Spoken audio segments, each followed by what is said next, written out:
की महिमा जिया बड़ी घट हो जाए हमारी भी।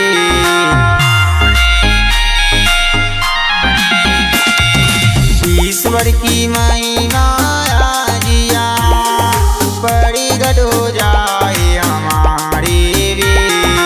आत्मा के आनंद से दिल मेरा भर दे प्रभु।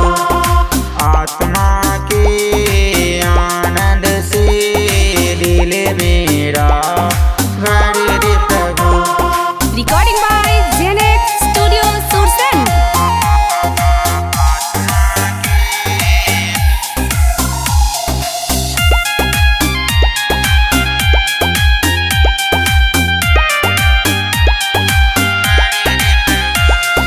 चट्टानों साइड दे सभी पिघला दे तू मोम सामान। चट्टानों साइड दे सभी पिघला दे तू मोम सामान। आत्मा के आनंद से दिल मेरा भर दे प्रभु। आत्मा के आनंद से दिल मेरा भर दे प्रभु।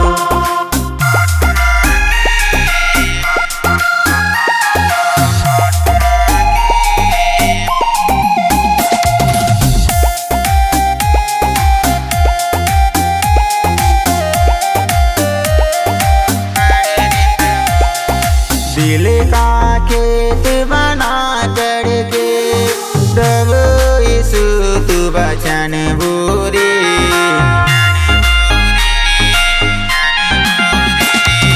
दिल का खेत बना करके प्रभु यीशु तू वचन बोले। आत्मा के आनंद से दिल मेरा भर दे प्रभु।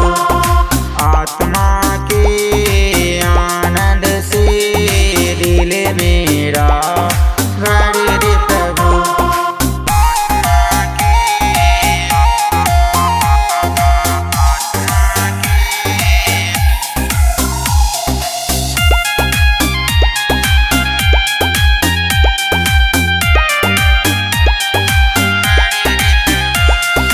जीवन जल बरसा करके अच्छी फसल उगा दे प्रभु।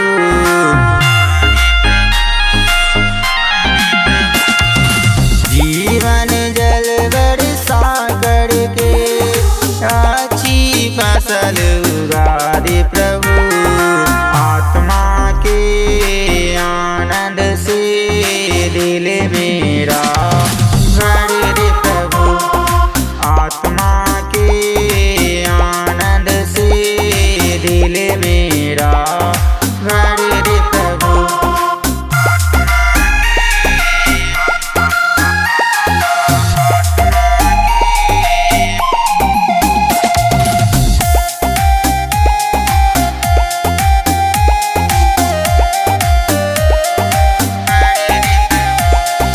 जग जंजाल से दूर रहे तुझ पर भरोसा रहे।